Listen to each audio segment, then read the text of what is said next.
Good morning. So today we are going to talk a little bit about segment proofs. So this starts our proving in geometry. So depending on how today goes, we may need to spend 2 days on this. So because I really want you to understand this. So today we're going to look at some different types of properties. So we did some algebra the other day. So now we're going to look at some other types of properties that we may have to be able to prove things. Okay, so these are properties of congruency. Okay, we have a bunch of different properties that we can then apply to geometry. Okay, we have the reflexive property. So for any segment, okay, so for any segment AB, okay, AB will be congruent to AB. Okay, so very easy. Symmetric property of congruence: if AB, so if the line segment AB is congruent to the line segment CD, then the same thing is going to happen. The line segment CD is going to be congruent to AB. Okay? All right, so here we have the transitive property of congruence. So if line segment AB is congruent to line segment CD, okay, and line segment CD is congruent to line segment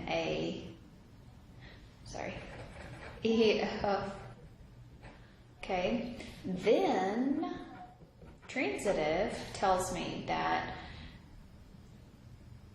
AB is going to be congruent to EF.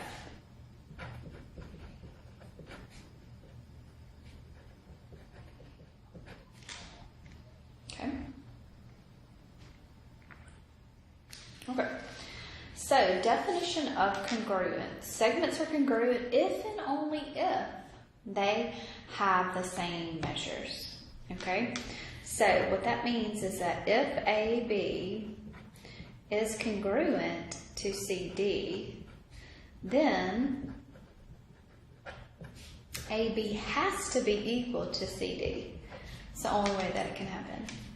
If AB is equal, the lengths are equal, then we can say that they will be congruent.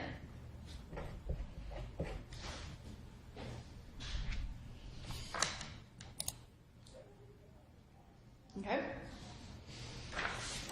All right. So the definition of a midpoint, remember, midpoint of a segment that divides the segment into two equal parts. Okay.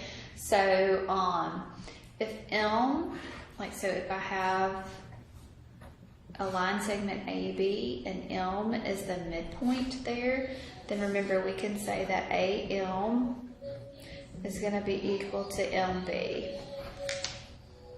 Okay. Also remember your segment addition postulate here is that if we have a line segment A, let's call it B, and inside here we have a C. Okay. Then AC plus CB is going to be equal to AB. Okay. All right, so let's try to prove a little bit with these terms that we now have, okay? Okay, so I got my little reasons. Keep your reasons kind of handy. So remember with a proof you have your statements and you have your reasons. Okay, so let's do a little bit here. So given that E is the midpoint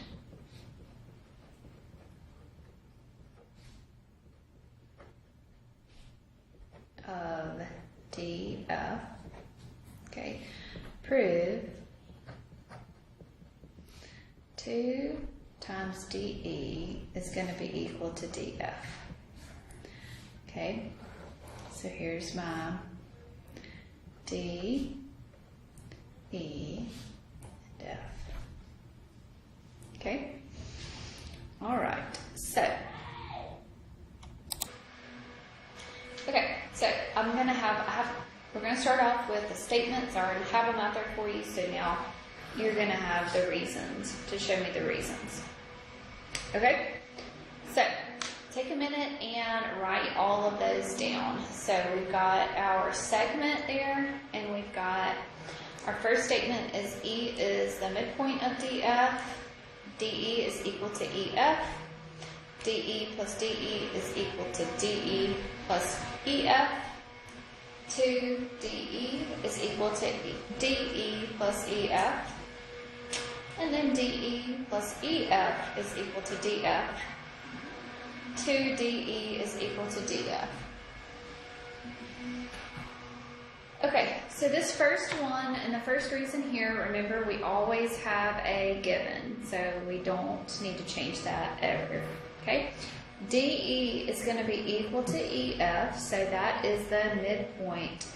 Definition of a midpoint. Should have said that definition.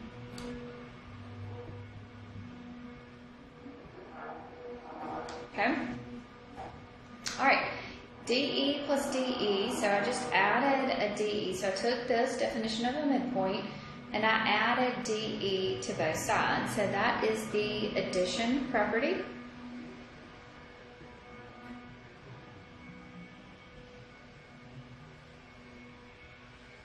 Okay. I combined here, simplified, I added those two together, so that is simplify. Okay.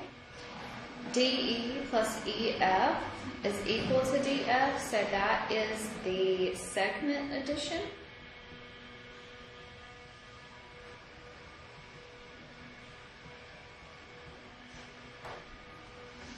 Okay, so now basically we can go from here, okay, and now DE plus EF is equal to DF, so that right there is now going to become DF, okay, so that is by the transitive property.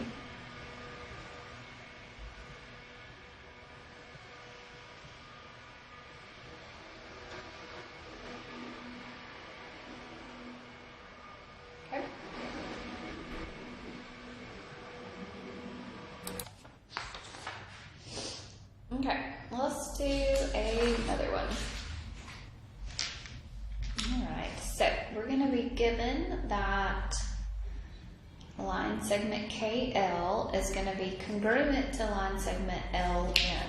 So KL is going to be congruent to LN. Also, line segment LM is going to be congruent to LN. Okay, so I want to prove that L is the midpoint of KM. Okay, so take a second. Sorry, I needed to take that off. Okay, KL, line segment KL is equal or congruent to line segment LN, and LM is congruent to line segment LN. So this was given to us, right? Okay, KL is equal to LN, so all we do is take the congruency off of there, so that is the definition of congruence.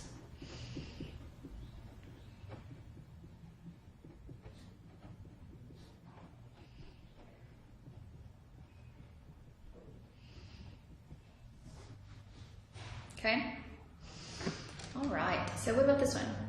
So KL is equal to LN and LM is equal to LN. So if I see this right here, KL is equal to LN and then LN is equal to LM. So now I've got KL is equal to LM. So that's my transitive property.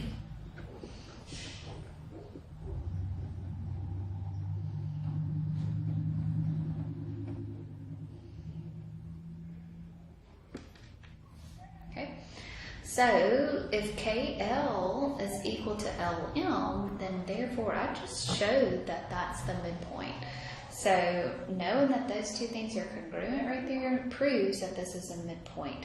Okay, so that is by the definition of a midpoint.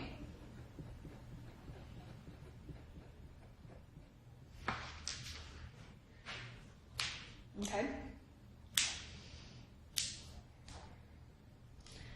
All right, let's do another one.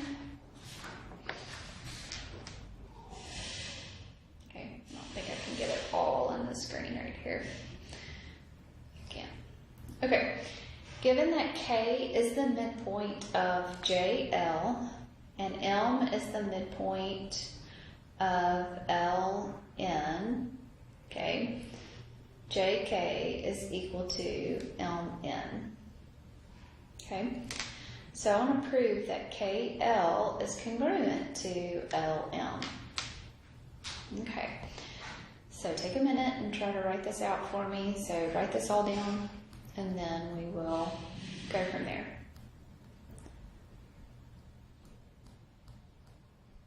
Okay, so K is the midpoint of JL and M is the midpoint of LN. That is given. We never want to do away with that. Okay? So if it's the midpoint, then JK is equal to KL and LM is going to be equal to MN. So that is by the definition of a midpoint.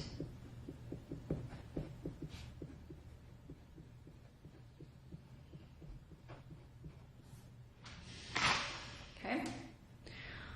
Alright, so then I've got JK is equal to MN. Whoops, moved up too much. But what happens there? That is given to us as well. Okay.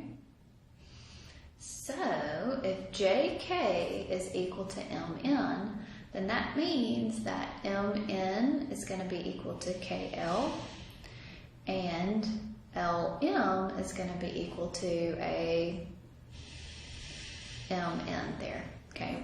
Or it could be JK, but we're going to use that as our substitution property.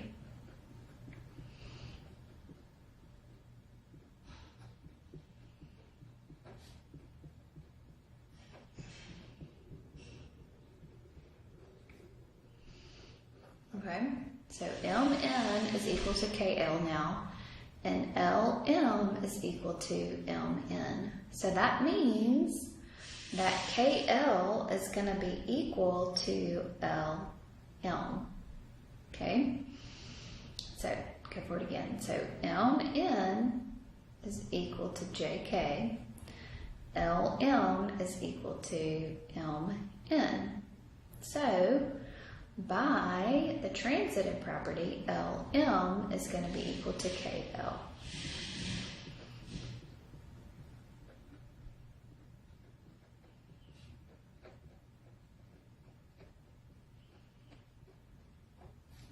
Okay. Flip it around. Okay, didn't change anything, so that's symmetric.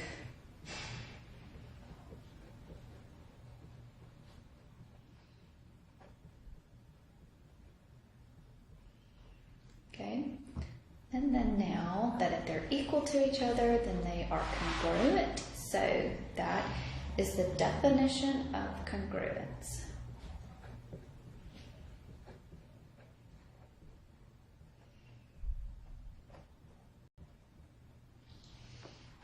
Okay, all right.